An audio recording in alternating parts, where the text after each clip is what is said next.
Ladies and gentlemen, good evening and welcome to the Livonia Chamber of Commerce Candidate Forum featuring the candidates running this fall for the city offices. My name is Dan West. I'm the Livonia Chamber of Commerce President, and I will be the moderator for the program this evening. This forum is designed to be an informational program to give Livonia's business community and residents a chance to learn more about the candidates running for mayor of Livonia and the Livonia City Council in the upcoming election taking place Tuesday, November 5th. The Livonia Chamber of Commerce is a nonpartisan, nonprofit trade organization that represents more than 1,000 businesses and organizations. The Chamber does not make any individual candidate endorsements. We thank everyone in the audience for joining us tonight. What a great crowd. And it really shows the commitment to the community that we have by so many in our town, and to the candidates for their participation as well this evening. We also want to thank Livonia City Television for recording this forum so others can watch the rebroadcast in the coming weeks on Channel 8. We will open with a 70-minute forum for the 8 candidates competing for 4 seats on the Livonia City Council. Then we will hold a 40-minute forum involving the 2 candidates running for mayor. The Livonia Chamber's Government Affairs Committee established the format and the initial questions for this forum, and in accordance with chamber policies, we only invited the candidates whose names will appear on the ballot this fall. Members of the audience are invited to ask questions of both the mayoral and city council candidates by submitting them on 3x5 cards and handing them to either Eric or Jane. They either have them, if you want to raise a hand, and they'll provide a question for you. Jane's over there, and Eric's right there. So they can hand you questions as you're going about. And then submissions will be screened to prevent questions that are redundant, inaccurate, or personal.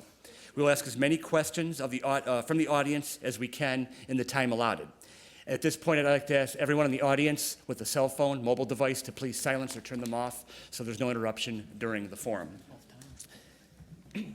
With that, it's time to introduce the 8 candidates running for 4 seats on the Livonia City Council. In alphabetical order, they are Scott Barr, Greg Coppola, Jim Davis, Rob Donovic, Brian Duggan, Brandon McCullough, Eileen McDonald, and Kathleen McIntyre. Please welcome the candidates.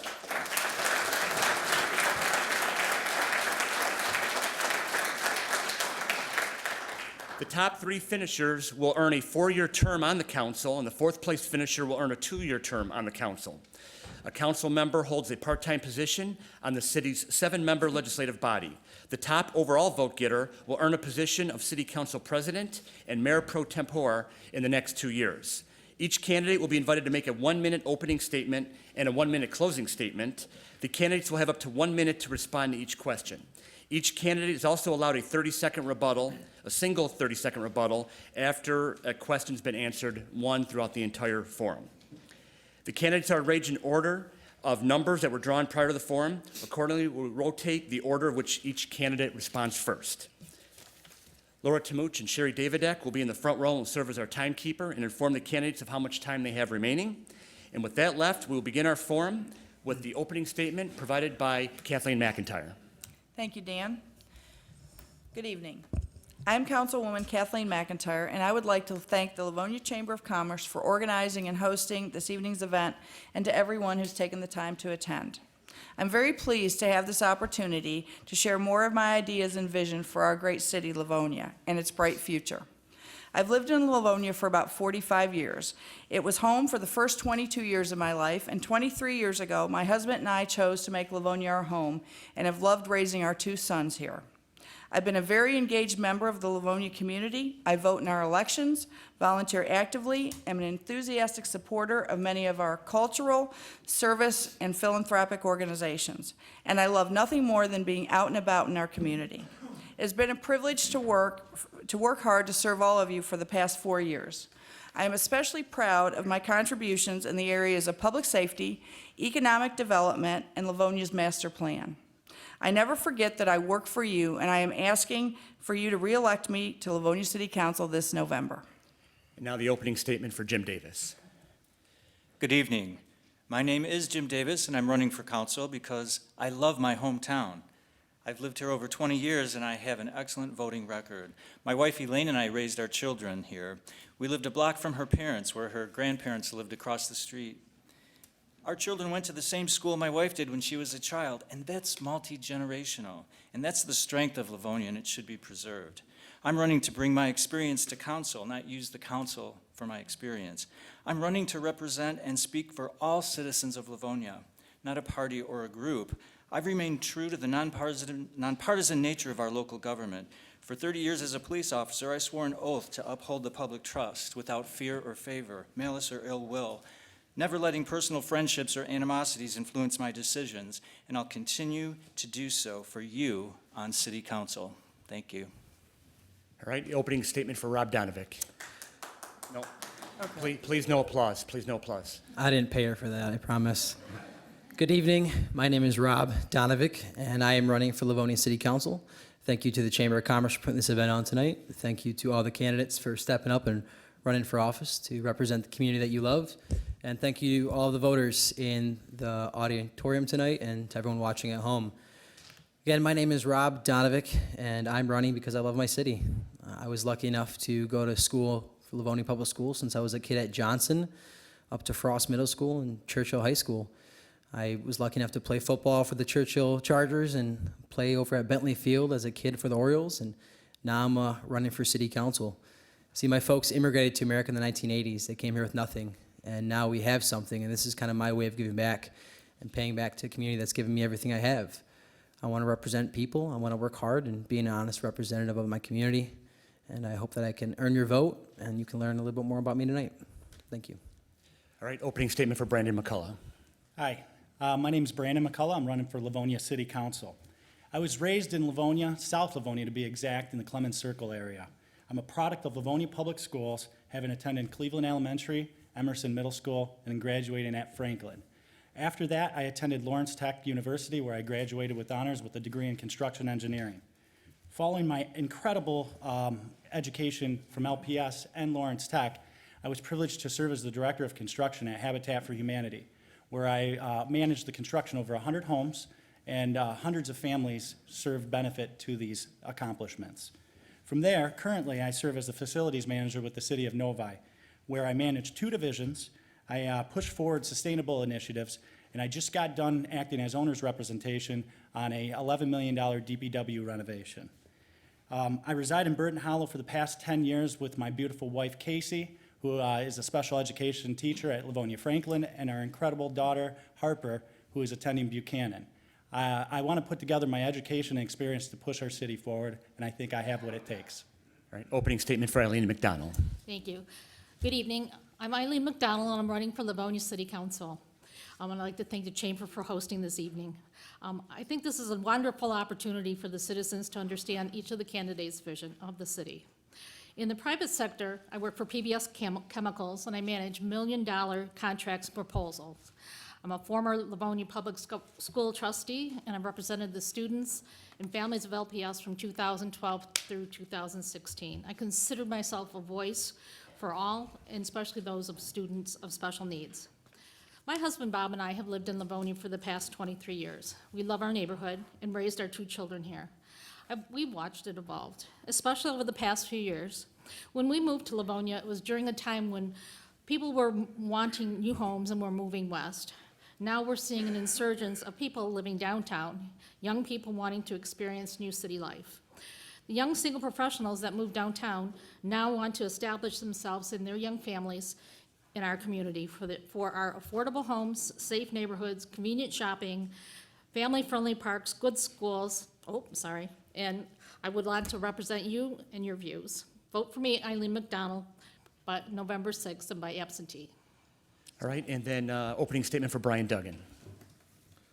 Thank you. I would like to start off by thanking the Chamber of Commerce for hosting tonight's event and get my computer up and running. I've been a Livonia resident for over 55 years. I'm married for 37 years to my wife, Laura. We raised our 2 children here, too, Roxanne and Brian. I served as your Livonia City Councilman for 6 years. Before that, I served as your Livonia Housing Commissioner for 5 years, appointed by Mayor Robert Bennett. I was the past president of Livonia JCs, and believe it or not, I was the past vice president of this organization, the Chamber of Commerce. I'm currently the treasurer of the Livonia Spree, and I'm currently the chairman of the Arts Commission, appointed by Mayor Jack Kersey. Over my time, I have raised over about $500,000 for local charities to help women and children. I am the one that brought the Vietnam Wall to Livonia, and I'm proud of that. And it was all paid through my nonprofit charity. I dedicated my life to Livonia to make it a better place. And now I'm asking for a favor. I'm asking you to give Brian Duggan one of your 4 votes. Thank you. Opening statement for Greg Coppola. Capola, by the way. Coppola, I'm sorry. That's My right. apologies. Thank you, Dan, and thank you to the Livonia Chamber of Commerce for this opportunity tonight to connect with the voters. Good evening. Livonia has been and continues to be a very well-run city, a reflection of decades of competent and compassionate leadership. Hottest zip code, safest community are evidence of this. However, term limits create a critical gap in experience as seasoned council members term out. What I offer to you is a clear choice, a choice for broad and deep experience. My civic service of over 5 years in the Zoning Board of Appeals, currently as its chairman, coupled with my 35 years in private sector as a decision maker and a problem solver, makes me a uniquely qualified candidate and one of the best candidates before you tonight. If elected, the focus of my term and my promise to the citizens of Livonia is to build on the prior successes while recognizing and exploiting opportunities as they arise. What does this mean? It means I will ensure that the city's priorities are properly supported while actively looking for prospects for improvement. I'm anxious to provide my thoughts and ideas to you this evening, and I hope I persuade you to vote for me on November 5th. And the opening statement for Scott Barr. Good evening, I'm Councilman Scott Barr. I want to start tonight just by saying thank you. Thanks for the confidence you showed to me in the primary election. This is the first time that I've run as an incumbent, and I can tell you it's a different experience than running as a first-time candidate. To be out there with a 4-year record of literally hundreds, probably thousands of decisions having been made, and to know that your record's out there being judged, it feels very vulnerable. When I got the phone call a little bit after 10 o'clock on election night, telling me that I'd come in first, I was totally taken back. It literally took my breath away. It's very humbling and it's gratifying, and I thank you for that. Thankful that I've been able to serve to your satisfaction. It also filled me with new resolve and excitement for the next 4 years in which I hope to continue to serve as your councilman. I love this community. I've spent all but 1 year of my life here. I love that my children get to grow up here, and I'm grateful that I have a role in the stewardship of your local government. I'm really looking forward to tonight. Thanks for being here. All right, we'll now go into our questions. The first question will start with Mr. Davis. As you campaign in town, what issues are residents discussing the most with you, and how have you responded to their concerns about that issue? Again, as you campaign in town, what issues are residents discussing the most with you, and how have you responded to their concerns about that issue? Mr. Davis. Yeah, thank you.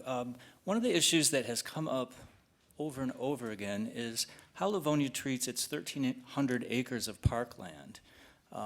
Going house to house, there's many of our neighborhoods, as you know, are in areas where the school has been closed and removed, and there's green space, and what are we going to do with that? And neighbors are concerned. They're also concerned about park connectivity and exercising in Livonia, especially younger families. I got an email actually from one person who wanted to see if it's possible for us to connect our parks with trails that are safe so you don't have to cross busy streets. I'm very active too. I was training for a triathlon. I was trying to find 13 miles to ride my bike, and it was very dangerous to do here in the city, so I actually had to go away from the city to train for that. So the idea that we could connect our parks is something that would be something I would work on if I'm elected. Thank you. Mr. Donovic. There's many issues that impact us all, but as a community, to me, the most important and the most dire issue is our public safety issue. Livonia, for the longest time, has been known as one of the safest communities, and that's because of the hard work of our police officers and firefighters. I'm a reserve police officer in one of the metropolitan areas, and I understand how difficult the job is. Every issue is important, but without making sure we take care of our public safety first and foremost, all the other issues fall to the wayside. We need to make sure that our public safety, from a police standpoint, we can hire police officers, we can make sure they're trained, and we can attract new police officers when we have vacancies like we do now. We need to make sure we do the same thing for our firefighters. These are the individuals, they don't take days off. There is no snow days, there's none of that. You know, they spend every single day trying to protect us as a community. So I think we need to really talk about it and make sure that we're giving it the kind of importance and the conversation that it needs, and offer these officers and firefighters the competitive packages and the benefits that other communities local to us and comparative to us are offering their officers to make sure that we keep our city safe, because a safe community is a strong community. Mr. McCullough? I too want to touch base on public safety and kind of go into more detail. Right now, I don't know if you guys are informed, but currently we stand at 25 vacancies for the police side and upwards of over 5 on the fire side. Public safety is a cornerstone of our community, and I'm happy to gain the support from both the police union and fire union. I want to be at that table as a council member to make sure that we find a solution to the retention issue, and I'll be there with specifics. I'll be at that table, and anything to do to support that, to create a better place for our public safety, I'll be there. All right, Mrs. McDonald? Thank you. I've too heard discussions on the police officers and firefighters issues, and most citizens aren't even aware because our safety officers do such a wonderful job keeping us all safe. But the thing that I've heard the biggest concern is our Wayne County roads. As we all know, they're in really bad shape, in really bad condition, and it's a concern for many citizens. I know that, the city has to push a little harder in order to get that problem resolved. And I believe working with our Wayne County commissioners on a one-to-one basis would help considerably. That's my biggest concern. Okay. Mr. Duggan? Well, what I hear a lot is housing.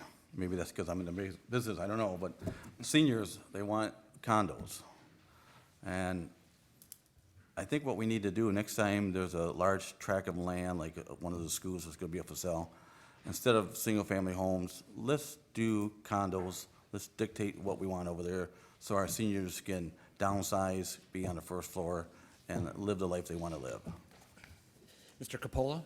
Yeah, thank you. I'm going to stick to the question. Although I do think public safety is important, we do have a pretty safe group. And you're right, a lot of the people aren't aware of the issues we have with there. And hopefully there's a question that comes up, we can address that more closely. But I think the question was, what are we hearing out there when we talk to people? And a lot of the feedback I get is the concern on development and how that impacts the blight and what we're going to do with the remaining open spaces that we have. It's been touched on by some of the others. But we need to do common sense development. I think there was an opportunity that just popped up in front of the council recently for a development on Schoolcraft for a hotel where we gave incentives that created some angst in the citizens, but it actually was a great opportunity. It didn't cost the city anything.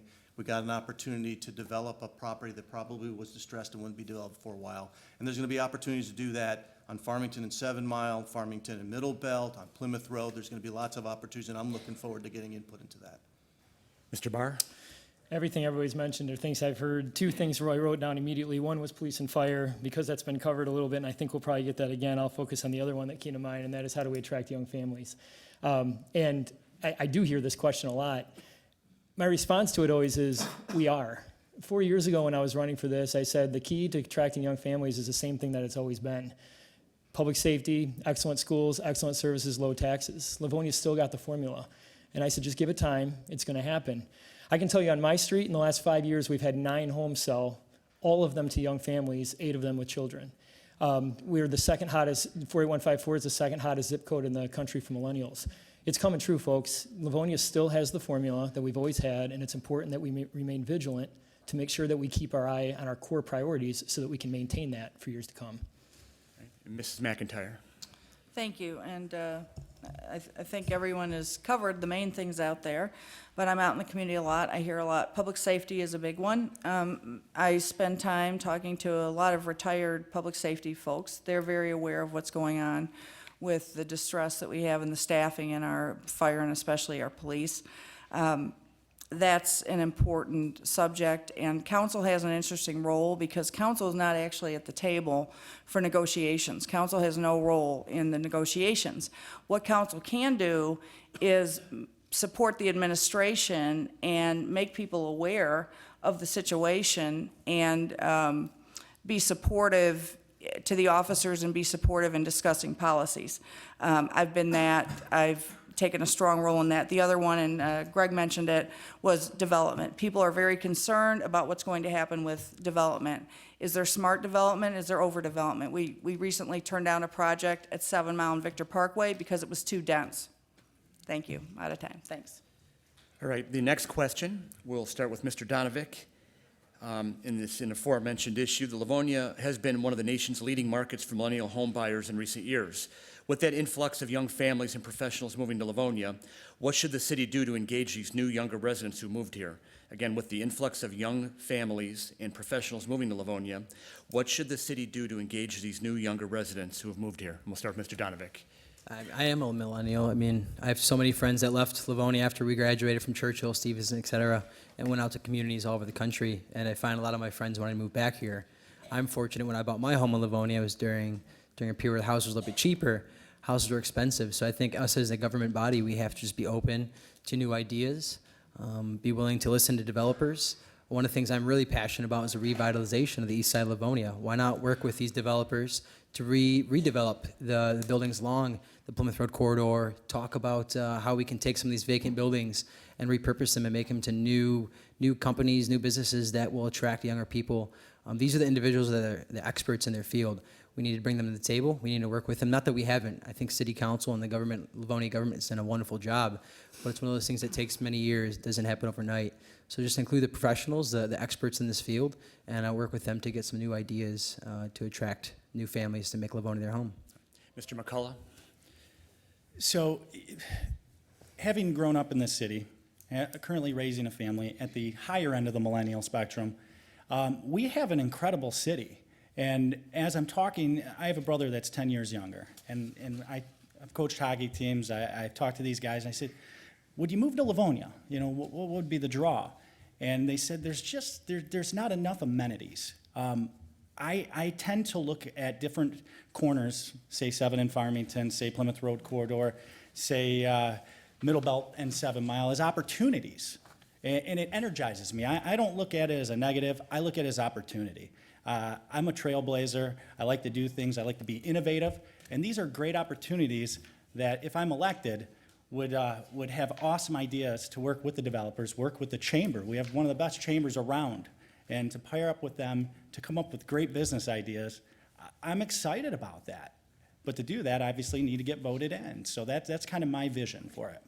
Mrs. McDonald? Thank you. Well, Livonia does have a lot to offer. We have great schools, great parks. But I think that some of our smaller neighborhood parks maybe could get some enhancements, some new playground equipment, something like that for kids and their families to go to so they wouldn't have to necessarily travel. Maybe offering family events at the rec center for new families once a month would be an idea as a welcome, just to get them acclimated with the rec center. And Livonia is a very safe place. People, it has its own good reputation. We have low tax base, good schools, and we have a lot to offer. And once, especially when children get to school age, they become their own little community in their own little areas. And to me, each neighborhood in Livonia is its own little city. Thank you. Mr. Duggan? Well, they already moved to Livonia, so they know all about the city and what we have to offer. What will make them happy in my mind is what we've been doing with the Arts Commission, doing events like the Family Day that we post for children, the Jazz Fest that we did just last week, the Livonia Spree. But I'd like to see more things going on at the campus of City Hall. I'd like to do Sunday breakfast, pancake breakfasts, and art shows, and whatever we can do to invite them into the community on a weekly basis. The sprees, we do that in June and it's done. After that, the city really does not do too much for the rest of the summer. And I'd like to do more special activities to keep them happy. All right, also, Yeah. okay, Mr. Capola? Thank you. Well, I think the positive thing is they're coming here. We're one of the hottest zip codes for millennials, so they're making that decision because there's diverse and affordable housing, there's services and amenities. I think the challenge will be to keep them here, because what I see is as their kids get older, they start to move on. So I think some of the things that brought up have been good ideas. I mean, the walk, bike initiative that we have, expanding that to provide more recreational services such as that. I mean, this summer there was a Touch a Truck that was so crowded. Having more things like that to engage the younger families and have them do things within the city is great. I think also continuing to be business friendly, so that there's jobs here, so they have places to work and stay here, continuing to develop the retail and restaurant community so they can shop here and work here, I think will go a long way. Mr. Barr? It's always important to remember what the core function of government is, and that's to provide services to you efficiently. Other than that, the magic happens out there. When we talk about the engagement of Livonia, it goes back to the community spirit this community has. It's a tradition in this community, people getting involved with the many volunteer organizations, many youth organizations. So we need to be careful as government to say we can come in with all these solutions. The magic happens with you, and it's happening. I mean, I was just making a list here, and I'm running out of space, but you look at our neighborhood associations, you look at what's going on at the YMCA, you look at the rec center where we just did a brand new leisure pool, you look at the Livonia Soccer Club, which draws people from all over the region, you look at the park cleanups that draws all the scout groups and the school groups. Park investments was brought up. I can't even tell you how many different equipment replacements we've done in the last few years throughout our neighborhood parks. That's ongoing. One of the things I'm very proud of is having a leading role in bringing the Christmas parade back. That's another thing that I think has been very successful in engaging people. But let's just remember, the magic happens here. If you are engaged, the youth will be engaged. Mrs. McIntyre? Well, I think the first most important thing, and this is what gets people here and we see them coming here, is our outstanding value proposition. Livonia has beautiful neighborhoods, great housing stock, and remember, the second lowest property tax rate of all 34 cities in Wayne County. That brings them here. And then you add on the fact that it's a safe community, great schools, great parks, growing parks, our walk, our bike, the connectivity. And then, and to Scott's point, government has a limited role in the outside things. But if you look at the things that government has been involved in some way, in some ways this is just supporting and publicizing. I count, and this is just probably in the last 3 or 4 years, new events. Scott mentioned the Christmas parade, Touch a Truck, Corn Fest, the Kids Art Day, the new pools at Clement Circle, the new pools at the Rec Center. Those are all new within the last few years. And then the other thing, we're starting to see getting more creative and imaginative with our arts events. The other night at Greenmead, Alexander Zonchek, he's globally known. That draws people, keeps people here. Thank you. Okay, and Mr. Davis? Well, I agree. Elaine and I moved into the 48154 zip code 20 years ago, and we were that young family. So when I get that question, I'm always thinking, well, aren't I that person? But my kids are in college now. But I know that we're in that hot zip code because Elaine and I were on our couch the other day, and I heard a noise. I go, Elaine, what's that noise? It was kids screaming outside. All the homes that sold around me are all now occupied by a new group of children, and it's just fantastic. And so what can we do? We can go to Bicentennial Park every Saturday to the free timed 5K park run that we have. And I don't know if people know that, but that started in the UK. Livonia was the first city in the United States to do a park run. And what you'll see there are young families with strollers and dogs and children. And it is just a fantastic way to meet your neighbors. Come out on Saturday. All right, and rebuttal? Yes, please. I just kind of want to touch base. We know we've heard, government having a limited role. Being on this campaign adventure, should I call it, I've met incredible service groups. I've went through Greenmead. I've met with Livonia Save the Youth Coalition. I've met with Rotary, countless others. And what I have learned is, as a council member, if elected, I'll be there. I want to partner up. I think that collaboration is something that is somewhat lacking that can be better. I'm not saying that there's anything negative. We have the best backdrop in the world. You're absolutely right, best parks. But I think we could do a little bit better bringing it all together, and that's what I intend on doing. All right, then, the next new question, we'll start with Mr. McCullough as well. Does Livonia City Hall and the Livonia Civic Center campus need to be redeveloped? If so, how do you plan to do that? Does the Livonia City Hall and the Livonia Civic Center campus need to be redeveloped? If so, how do you plan to do that? Mr. McCullough. So I have a construction background, and I'm huge into sustainability and energy savings. And just looking at these bright fluorescent lights that are drawing so much energy, I look at opportunity. This building was built with so much concrete. I would like, and it needs a facelift. It definitely does. Is it a full redevelopment? I'm not too sure. I know that after looking at the master plan, there's a pretty cool idea here to do the whole campus and kind of level this building. But something does need to be done. I think this building is kind of stuck in the late 70s and 80s and needs to be brought up into 2019 from an energy efficient standpoint. So I would agree that doing some kind of development or rehabilitation using this footprint would be immensely effective. Okay. Mrs. McDonald? Thank you. Well, I know the master plan had indicated doing a facelift and complete redo of the current campus here. But I've heard from the citizens that they're concerned about the cost involved. They don't want to have that put on their backs. I agree with Mr. McCullough. We could change the light bulbs, save some money there, put some new windows in, upgrade the systems within City Hall. But I think things can be done to make this more efficient and more effective and make it more appealing. You look at this room, the carpeting's dingy, though the seats are old. But these are things that could be updated and giving us a fresh look. Mr. Duggan? I think if we did this, there'll be no castles in Europe. I think the United States we tear buildings down when it gets to be a certain age, not keep them. This building was built for a reason, and it works fine. I don't really believe in tearing down history. The rest of the campus, there was a plan on that back in the 70s. Now there's a new plan. I'm all forward of making this a larger campus, but the building itself should stay as it is and just obviously fix it up a little bit. I was on council when we hired Honeywell. They came in and did an engineering design to help us with our energy back then, and obviously energy changes all the time, so it's time to perhaps change the light bulbs. I guess that's what you want to say. So, Mr. Capola? Yeah, I would be supportive of a redevelopment. This building particularly is outdated and was poorly designed from the beginning. It's a nightmare to heat and cool, and it's extremely expensive to operate.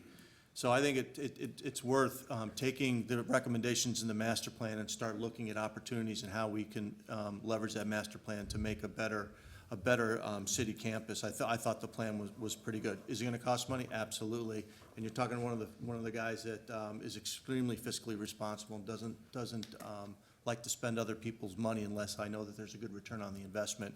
But I think in the case of redeveloping the city campus, I believe there will be a good return on investment, not only for the citizens, but I think for the community in whole, because it will create a gathering place, a place where all the citizens can come together. There could be an amphitheater for the arts. There's other things you could be doing. I think it's time to take a real serious look at redevelopment. Rebuttal, go ahead. it won't be 30 seconds. Amphitheater was on the master plan back in the 70s. A great idea. The campus itself, I have no problem with. We should make this a focal point. I'm just not sure if we need to tear the building down that's we're in right now, because I feel safe in here, so. Okay. Mr. Barr. So it's been interesting to watch this issue bubble up. When I first came on council, I think it was in our first year, it was the first time that I was even aware that people were talking about it internally, and nobody really wanted to talk about it publicly, and it's kind of lifted in profile, and here we have it at a candidate forum. My first response when I heard for the first time the idea of do we need to replace City Hall, I was like, are you kidding me? This is an iconic building in the city. I happen to like the look of the building, and plus it would be really expensive. I will tell you, having been on council for 4 years, it's an incredibly inefficient building. And each year as we look at the operating costs of this building, and as we look at some major repairs that have come our way, every time we look at each other and go, how many more of these do we do before we start looking at replacing the place? It's not an easy thing to do. Politically, it's a hot button. But the fact of the matter is the master plan that we just did, and you can Google Livonia Vision 21 to see it, has a pretty exciting idea for the city campus. As is the nature of a master plan, that plan could take 10, 20, 40 years to do, but it's a pretty neat vision, and I'm glad that we're talking about it. It's not something that's going to happen tomorrow. We'll do it responsibly, but I think it's something we need to be talking about. Mrs. McIntyre? Absolutely. Eventually, this building needs to be replaced. I worked on the master plan committee. It's ongoing, and Scott's point, it was a very comprehensive process, and the public was invited to participate at every step of the development of the plan. This city hall cannot be made energy efficient, it cannot be made safe, and it cannot be made modern. And every time we approve $1 million to fix air handlers and plumbing systems, we're reminded of that. We also have on this campus a police department that is out of date, it can't be made secure. It doesn't use space correctly to reflect new law enforcement practices. We have a senior center that is too small and isn't configured correctly. We have an old courthouse that we pay a lot of money to maintain, and it can't be used very efficiently because there are limitations on how the space can be used. So we have a library that needs some reimagining. We're contemplating spending $200,000 to replace the floor. So this campus does need to be reimagined. You do it responsibly over the long term with bonding, and it can be done responsibly and fiscally responsibly. Thank you. Mr. Davis? Yeah, I'm excited about the possibility of developing this area, this Farmington and 5 Mile Road area. We're already holding concerts here. We're having community events here, and there is space here to think about how we draw the community here and how we serve them in a larger way than we do now, regardless of how and where we keep our city buildings. This area is ripe for development. It's in the Livonia 21 master plan. People do have an idea that we could have a gathering place, not like a downtown Plymouth, but like a gathering place that fits Livonia and the characteristics of Livonia. Like all the concerts that probably you and I attended over the summer. Imagine having walkability and parks developed and stands and food courts and really gathering, a place we could gather as a community. And I find that exciting and something that we could work on over time as we go forward. Thank you. Mr. Donovic? It's encouraging to see so many people that are running for office with pretty much the same idea of redeveloping this area. I think of the vision of one day being all of us as a community coming to Livonia and gathering in this area. We've talked about the amphitheater. We talked about trying to figure out what to do with these buildings that sit vacant. There's so much area, so much landscape here that we could turn into new usable area for families to come and gather. We talk about the downtown area. I think this is probably the best place to have a downtown. It's right in the heart of the city. So much is built around this square mile right here. So I'd love to see all kinds of different ideas come here, the amphitheaters, the gathering spaces in general, so that these young families you talk about will want to come here, will want to gather, will have a good time. And I think that'd be a great vision for this little area right here. All right. Okay, our next question comes from the audience, and they'll go to Mrs. McDonald. What kind of improvements do you have in mind to enhance Greenmead Historical Park, to not only repair it, but to make it more active? What kind of improvements do you have in mind to enhance Greenmead Historical Park, to not only repair it, but to make it more active? Mrs. McDonald?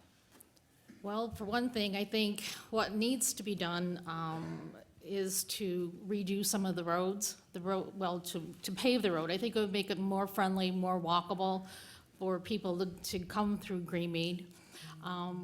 The area, the parking lot that they just redid, I think they could expand some of the ADA, the handicap parking spots there. Right now, there's only 2, and I think when you've got a large crowd, I think sometimes you need more than 2 spots for that. I would really love to see, and I don't know how this would be even possible, to move the home that's on 7 Mile, maybe somehow get some sort of group or donations to have that home moved over to Greenmead. I think it would be a wonderful asset, and then actually help with the redevelopment in that area and preserve that property, because we don't want it to rot and go away. Okay. Mr. Duggan? I was just there last Friday. Last Friday, right, Virginia? Anyhow, I was just there last Friday. I think just paving the roads and everything, we want the Greenmead to look like it was supposed to be look history-wise, so we don't really want to change too much. I did have the Alexander did ask why is it called the Blue House when it was brown, because we had to tell him why, so he was shocked. So anyhow, I think it's fine the way it is. It is a history of Livonia. If we can bring more history buildings into it, great. I do remember moving the Blue House. You know, I was around, I watched it come over, I didn't actually help do it, but, yeah, it's a fine thing, and I like to leave it the way it is and just pave the streets and parking lot a little bit more. Mr. Capola? Yeah, I think Greenmead as it is again intended to be a historical place, and it should reflect that. One of the things that I was really disappointed about with Greenfield Village is when they paved all those streets. I remember going there as a young family, and all all of the streets were gravel and such. It gave you that feeling of kind of going back in time. So I think going around and paving everything takes away from the historical part. I think in the sense of it's not improvement, but it's just maintaining and making sure all the property looks good, looks authentic, is well maintained, is usable, and then promoting the use of it in the community more so that it gets a lot more use than it does right now. Parking lots are always great. I think there's quite a bit of parking there now. I think generally it fits. I think it's just maintaining it itself is probably all I would suggest. Mr. Barr? So I'll just start with a fun little anecdote. Brian mentioned the Blue House. There's a history book upstairs in Livonia that actually is from 1987 as a picture in my first grade classes, and they're watching the Blue House move down 6 Mile Road. So I remember that too. Greenmead is an underused opportunity, I think. It'd be interesting to see what percentage of this room has been over to Greenmead and toured those buildings. I encourage you to take the opportunity to do that and see what's there.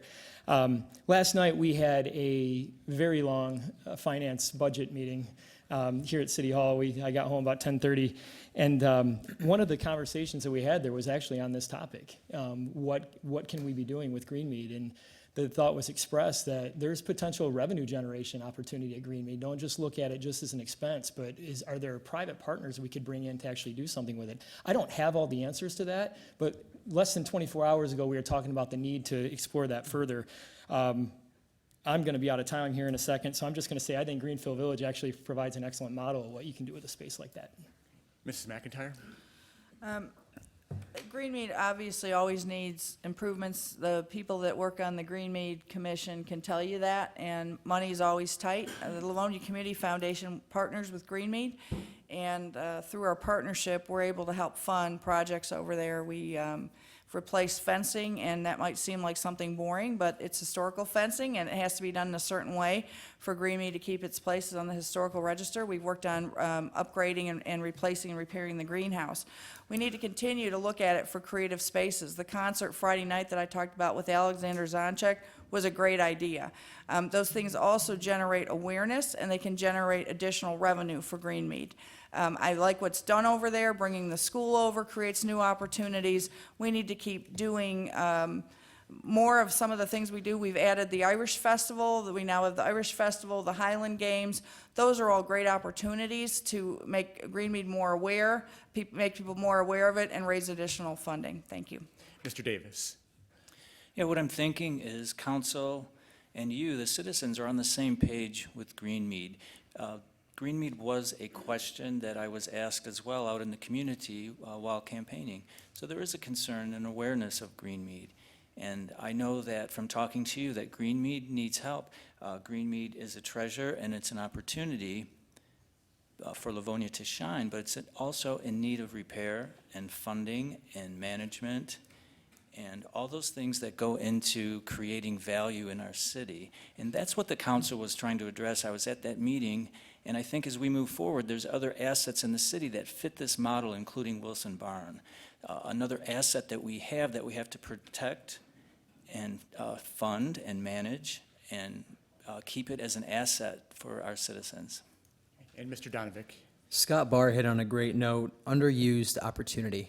There are so many cities across the state would love to have such a beautiful historic park like that. I've toured it. I've been there many times. Some of the buildings you can't even walk into because they're not safe to walk inside of them. Some of the roofs are falling apart. Some walls are falling in. Shingles are falling off. The list goes on to the repairs that need it. Now, unfortunately, that takes money, funding. But right now, I think we look at it as an expense, but we can work with some partners. There's tons of private organizations that would love to partner and start holding banquets there, start holding small weddings there.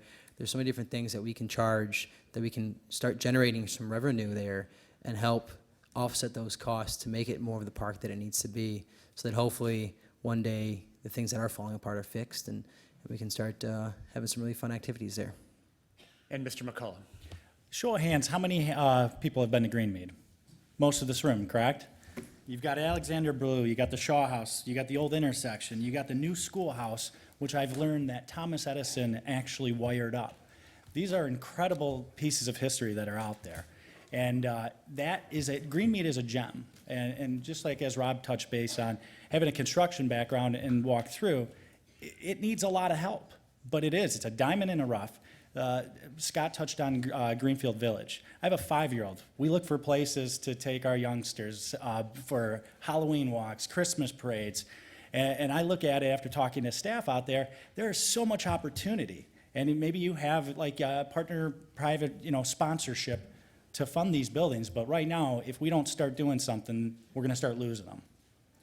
All right, next question. We'll start with Mr. Duggan on this one. Now that Michigan voters have approved legal use of recreational marijuana, would you support action by the Livonia City Council to enable businesses in Livonia to sell and/or manufacture marijuana? Why or why not? Again, would you support action by the Livonia City Council to enable businesses in Livonia to sell and/or manufacture marijuana? Why or why not? Mr. Duggan. Well, I'm hoping the state will start activating that because we're losing tax revenue on this. I'd rather have marijuana for sale than paying a 45-cent gas tax to fix the quote-unquote damn roads.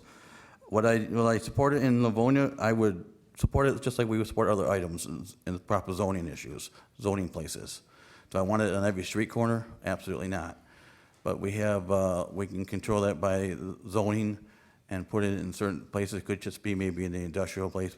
It is legal. We have to look at it as legal, and hopefully profit off of it with taxes. Mr. Capola. Let's split that into two pieces. First, there's the manufacturer side of it. I mean, that's relatively, in essence, is going to be an industrial operation, and that belongs in an industrial commercial area. Zoning, enforcement, and such should allow for that, but in the right places. It's legal. The citizens spoke, Livonia citizens spoke that they wanted it legal. So from that perspective, then we just need to manage it to make sure that when it comes in, that it's done in a responsible way that doesn't impact the neighborhoods. Now, the sell side is a different animal, and there's some difficulties there now. It's still illegal on a federal basis. Businesses cannot use national banks to transact their business. So it's going to be a little bit of an odd thing. Again, I think, though, if we're proactive, set up the proper ordinances and zoning and control it, similar to liquor licenses, limit it also, that we can manage it so that it's acceptable in the community. Mr. Barr. So the proposal that passed last year that legalized recreational marijuana, that is the law of the land. There's nothing we can do about that. But that proposal, which we all passed, included the option for communities to opt out of allowing it to be sold in storefronts. Livonia, I think it's above 100 Michigan communities now. I'm not sure where the number is, but it's a lot. Livonia opted out of that pretty quickly. We had a 7-0 vote last December to opt out of that. And I think it was the right move. I think it was 55% of the city voted, something like that, voted for that proposal. I'm strongly confident that 55% of the city don't want marijuana storefronts in their backyard. I think we've even already heard that with some of the answers here tonight. I will just say too, I think this whole marijuana thing is going to continue to cause problems. We're already seeing it in the city. If you've watched council meetings, you've seen it with homes being turned into marijuana grow operations. They're being gutted. They're going to end up having to be condemned. They're problems for the neighbors and the kids that are around them. This is going to be a problem we have to deal with for a long time. It's here. We're going to have to deal with it. But I'm glad we don't have marijuana storefronts in the city, and I don't intend for them to be here. Mrs. McIntyre. It was absolutely the right vote, as Scott mentioned. The council voted 7-0 to opt out of having marijuana in our community. Some said, well, 55% of the people in Livonia voted for it. They voted to allow recreational use. That's very different from voting to want it on your street corner. And we've heard from people who use medical marijuana who'd very much like a dispensary in our community. They have to go to Redford, they have to go to Detroit, they have to go to Ann Arbor. The problem is, if you ask them if they wanted the dispensary on their street corner, they wouldn't. You are offered, communities that opt in can benefit from an excise tax. They're given an excise tax because if you have marijuana business in your community, you end up spending a lot more money on law enforcement and you draw other problems. On issues like these, I tend first to go to our public safety community. I know a lot of our police officers well, and I ask them what they think because they see this firsthand. They absolutely thought it was the right thing for Livonia to opt out, so it was no regrets, right decision. Thank you. Mr. Davis. As a parent, I still see recreational marijuana as a risk. I heard, I don't know, a couple weeks ago, Detroit Receiving Hospital did a study, 51% of the youth under 7 coming to them from the poison control part of the hospital were for marijuana edibles. something that we've never seen in the past. And as a police officer, I understand that as a society, we expect our laws to be followed, and we can't ignore the federal law that marijuana is illegal. You know, Michigan was hasty in passing the MRTMA on December 6, 2018, and we still haven't untangled the rules on how to make this happen for people who want to participate in recreational marijuana. As a candidate for council, and I think the prudent course of action was for them to deny and wait for clarity in these laws. Of course, you know, recreational marijuana is different than and separate from the medical marijuana law that's approved for patients, outlets, and caregivers, and that's been on the books for a very long time. And we're not trying to impede anyone from getting care through their doctor. And Mr. Donovic. I do not support marijuana facilities in Livonia. The legislation that passed in 2018 gave cities the option to opt out. Livonia opted out, and I support that decision. I don't want marijuana facilities in my neighborhood. I wish that we as a society were less dependent on drugs, on alcohol. I wish there were less party stores in our city. I wish there were more homes in our city. I wish there was more innovative developments in our city. So I do not support it. Mr. McCullough. So in the last forum, I did the answer of, hey, it's not approved at the federal level, so I wouldn't be for it.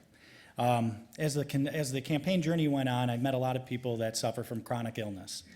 And they voiced their concern on being able to have a close proximity to obtain their medical marijuana. As I said before, Livonia was master planned great.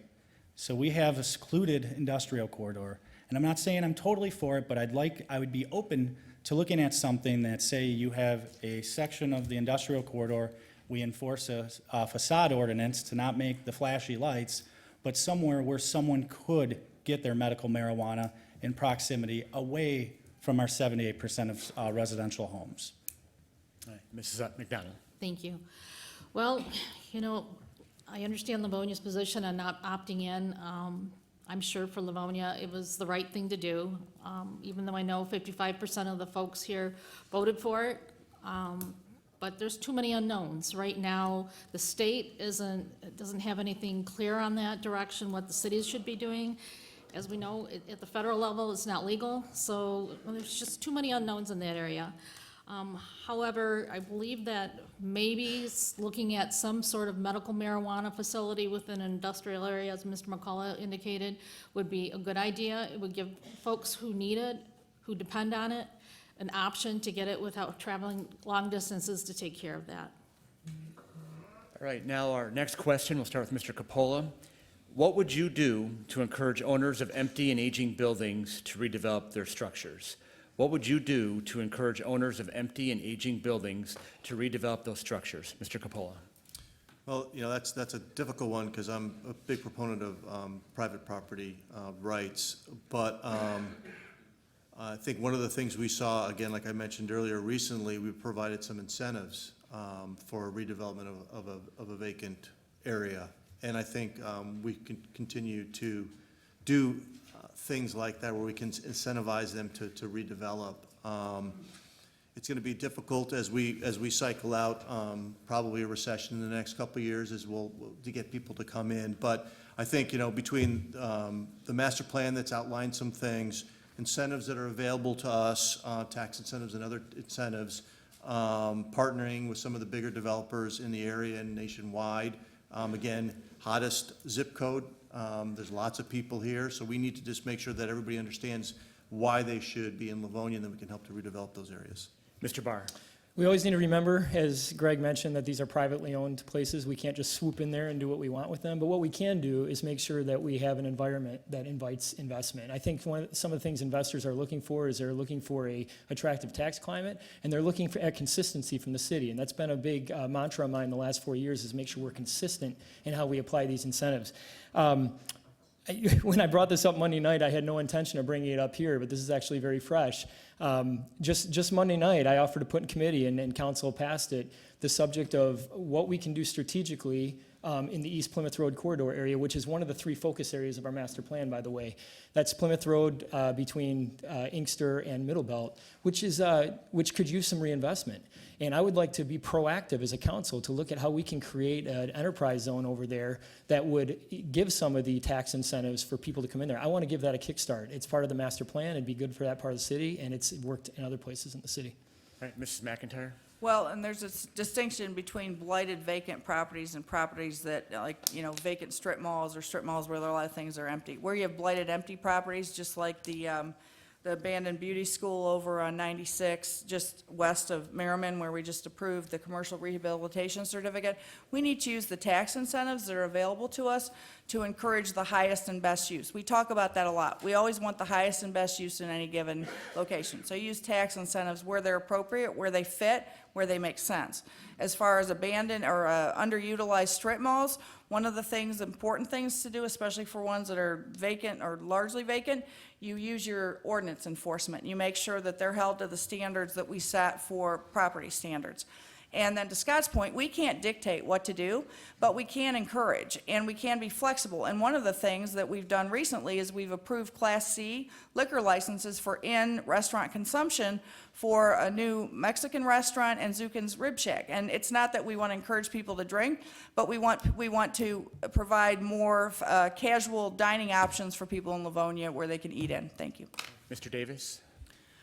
Well, we have a model. We have the Plymouth Road corridor model that is in the master plan to help develop distressed properties.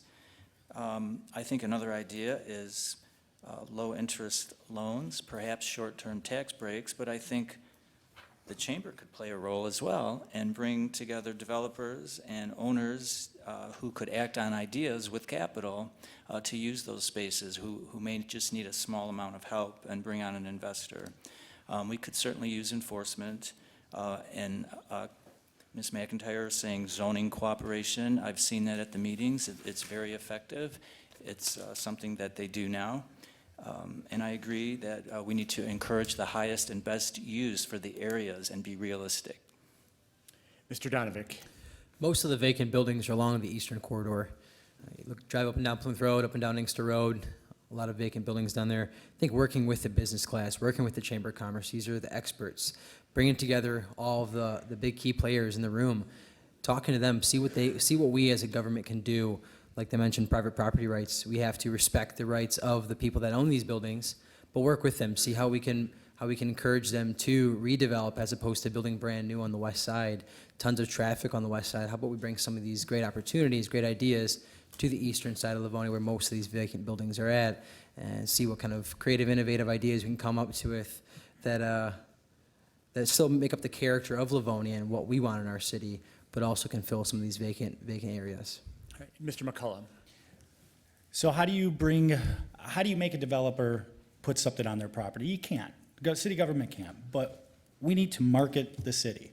As we talked about parks, great schools, great people, families coming in, we need to sell Livonia's story. I think that goes in tune with infrastructure upgrades.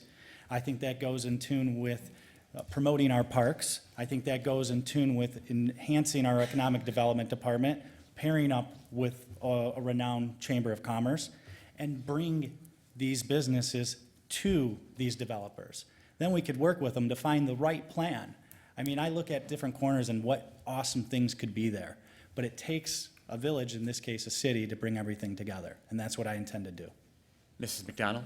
Thank you. Well, I do agree with some of the others that say that you cannot dictate to a property owner what to do with their properties. However, we do have an economic development department that could help and encourage to bring new businesses into empty spaces that aren't being utilized. I think that's something that the property owners would use. I mean, how many buildings that you see out in the corners that are not leased? So that's one aspect. And I do agree that offering tax incentives are something that should be considered. I know the issue that was brought up in reference to the property on Schoolcraft was somewhat interesting, but part of the problem was communication, and I think if there was more information at the time, I think we would have had a little different outcome on conversation. Thank you. And Mr. Duggan. I think it's all been said. I agree. I'm sorry, get you next, Kathleen, I'm sorry. Go ahead. Okay. I don't know if do we rebut now or after? Yeah, I mean, everyone- I didn't see it soon enough, I'm sorry. I'd like to address what Ms. McDonald said about the communication, and I made this point, I had a very lengthy Facebook post about this. That in particular incentive, it showed up on agendas 4 times, and two public hearings, which are always publicized in the newspaper, on our website, and on the city calendar. It was on, both of those agendas, it was on 2 regular meetings, and it's listed as an economic rehabilitation certificate. And if you come to meetings and you see that 4 times, you don't know what it is, ask somebody. So there was full communication on that. Thank you. All right, Mr. Duggan, your answer? Starts the clock over here. You can't really force somebody on their property. I agree with everybody on that.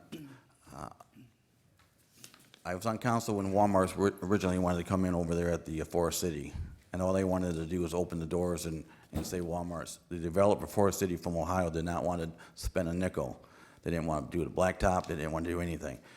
At that point, council had the hammer because they wanted to develop something, and so we forced them to do resurface the parking lot and paint the building. We talked to a developer who got into DRC. So we could work with developers and try to get them to redevelop things, but we can't force anybody to do it. Tax incentive is a good way to doing it. I assume if we're talking about, Rob's talking about the east side of Plymouth Road, unfortunately, sometimes businesses, they want to go out west. And no matter what you do, you can't force a business to open up on the east side when they want to be on the west side. All right, that's all the time we have. Oh, your Can rebuttal? I squeak Yeah. rebuttal in Yeah, real quick? no. And it's not so much a rebuttal as just take the opportunity. I want people to understand how these tax incentives work. When we talk about this, we're not talking about writing a check to developers. What we're talking about is giving them a certain period of time, which we look at the numbers and figure what's appropriate for that, a certain period of time in which the tax stays where it is while they make their improvements before it recovers to the taxes going up with an improved property. That's what it is. So yes, we are, when we do those tax incentives, giving up a short-term opportunity for revenue, but we're not losing money. And the thinking is that I have to stop. Good thinking. All right, that's all the time we have for questions, so we'll now give each candidate a chance for a 1-minute closing statement, starting with Mr. Barr. Thank you, Chamber of Commerce, for hosting this event. Thank you, citizens, for coming here. I think the participation we get at these events speaks well for Livonia. In a forum like this, there's obviously an advantage to being an incumbent. I come in here intimately familiar with a lot of the issues that have been raised tonight. That experience is valuable, but beyond experience, I think it's important to look for candidates whose service here is an extension of a lifetime, a pattern of community service. It's been 21 years since I turned 18 and became eligible to vote. I haven't looked this up, so somebody can find it and call me on it if I'm wrong, but to my knowledge, I don't think I've ever missed an election. I've been involved in here ever since I turned 18. When I was 23, my wife and I bought our first home here. It was shortly after that I joined a volunteer committee with Livonia Public Schools. In the time since then, there has not been a time that I've not been involved in this community. Too many committees to name with the time that I have here. You can go to scottbar.org if you want to read it. My point is, I did not run for council 4 years ago out of some kind of ambition. It was a natural extension of my lifetime of services community. I thank you for the opportunity, for you entrusting me to serve you on council. I ask for your vote on November 5th, and I'll be available for as long as people have questions outside of here for anything that we didn't have an opportunity to ask tonight. Thanks. Mrs. McIntyre.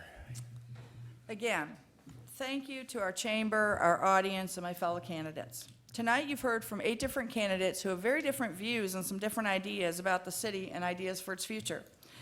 As you consider everything you heard tonight, I do ask you to keep something really important in mind. Livonia is a thriving community with a population well over 90,000.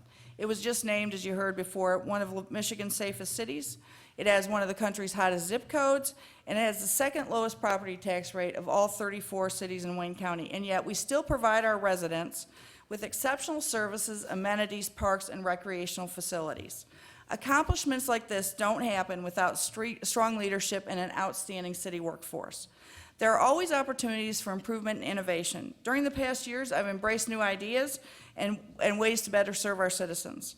I will always be very appreciative of the people and the leaders I've had the opportunity to serve with and those who came before me who've helped to make Livonia exceptional. Thank you so much for the privilege of serving you, and I ask for your support on November 5th. Thank you. Mr. Davis. Thank you, Mr. West, and thank you, audience, for listening to us tonight. I'm running to represent and speak for all citizens of Livonia. I'm passionate about public service and I love this community. I'm ready to hit the ground running on day one to accomplish the daily business of the city as one of your representatives on council. I've worked consistently to meet many of you as possible, and I've earned the support of thousands of votes over the last 4 months, sharing my story, going door to door, attending and sponsoring community events, charity fundraisers, volunteering to help our very important people at the Senior Center.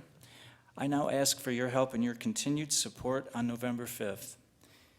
Please spread the word to those not able to attend and ask for a commitment from 5 of your friends to vote for me, and I guarantee you will have a voice at the council table. So thank you and good night. All right, Mr. Donovic. On November 5th, you can vote for 4 people to be new council people in the Livonia City Council. I hope that I can be one of those votes. Running for city council this year is my first time running for Livonia City Council. I met so many people, most of you in the crowd, and I never would have met you if it wasn't. So this has been the biggest honor of my life, running to represent the community I love. It's why I joined the police department, it's why I joined the military. I want to serve. This is what I feel like I've been called to do, to work hard and give back to the community that you love.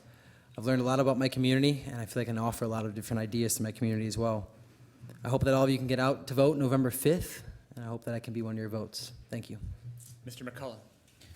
So I had a speech prepared, but you know what? Livonia is a real place. It's with real people, and you deserve the real me. So when I jumped into this race as a reflection, I had all the ambition in the world, and I still do. On the campaign trail, in the political atmosphere, whether you're red or blue, pro-life, pro-choice, these questions face you. And what I keep on rebutting back is, this is not part of being a council member. And I tell you what, I'm in this for you, for the city of Livonia. The minute if I were to ask, or if you give you an answer, the fact that I grew up here, the fact that I'm an LPS student, the fact that I graduated with honors or had this great professional career is out the window. I ask all of you to vote for Livonia. And I'm in this because I want your vote and I want this job. Thank you. Okay. Mrs. McDonald. Thank you. Thank you again to the Chamber for hosting this evening. Someone made a comment to me yesterday that I wasn't flashy, and for me, I took that as a compliment. I've already proven myself to this community. I care, I don't accept whatever answer is given without complete information, and I'm not here for my ego. I'm not running just to use this as a next step. I'm running to serve the city of Livonia to the best of my abilities and want to be the council member that is remembered for doing the right thing and making things better for all. I'm asking all the voters to please take a look at each of the candidates, their abilities, what their background brings, and their professional experiences and why they're running. Sometimes we get campaign literature and look at Facebook ads and that try to push information. So anyway, take a look. I'm asking you to support my quest to be a member of Livonia City Council, and please vote for me, Eileen McDonald, on November 5th. Thank you. Mr. Duggan. Thank you. In today's job market, employers are looking for experienced people. I'm saying this because the city council is a job, and you guys are the employer. So I ask yourself, do you want somebody who's experienced that can start the job from day one, or somebody who's not experienced? That's the simplest point. I have 6 years serving you on the Livonia City Council. When I was council, I offered a resolution to start the paramedic program. I added more police officers in our neighborhoods. Kept the taxes low, expanded the recycling program, saved $1 million in the waste contract, analyzed, adjusted, and approved 6 city budgets. I was the chairman of the Water, Sewer, Waste Committee. I was the chairman of the Street, Roads, and Plat Committee. So on and so on. I can't really mention them all because I'm running out of time. I voted for the Livonia Ethics Ordinance. I offered thousands of resolutions and thousands of votes. Please bring me back to City Council. Give me, Brian Duggan, one of your votes. That's all I'm asking for. You got a lot of people here. Vote for them, but just give me one of your votes. Thank you. And Mr. Capola. All right, thank you, Chamber candidates and citizens. This has been a great experience. Tonight we were asked to briefly address several important issues. 1 minute's not nearly enough time to communicate the positions on these matters, but At least I hope I was able to provide you a glimpse of my thoughts and my ideas. What I can convey to you with the limited time I have remaining is that these important issues cannot be effectively addressed without an experienced team that has a successful track record of making difficult and sometimes unpopular decisions. I have that track record, both in the public and the private sector. I am running for Livonia City Council because the city needs experienced, knowledgeable, and fair-minded leaders at its helm to ensure it continues to be the desirable community so many work so hard to build. I believe my deep and diverse experience in both the private and public sector makes me the ideal candidate to meet the needs of the community. Thank you tonight for your time. I look forward to the privilege to serve you and ask for your vote on November 5th. All right. With that, we need to conclude the city council portion of our candidate forum. At this time, I'd like to have the audience acknowledge all the candidates for their participation this evening. Thank you. Dan? Good luck to each of you in your campaigns. We'll now take a brief intermission and set up for the mayoral forum. Dan, if I can throw a couple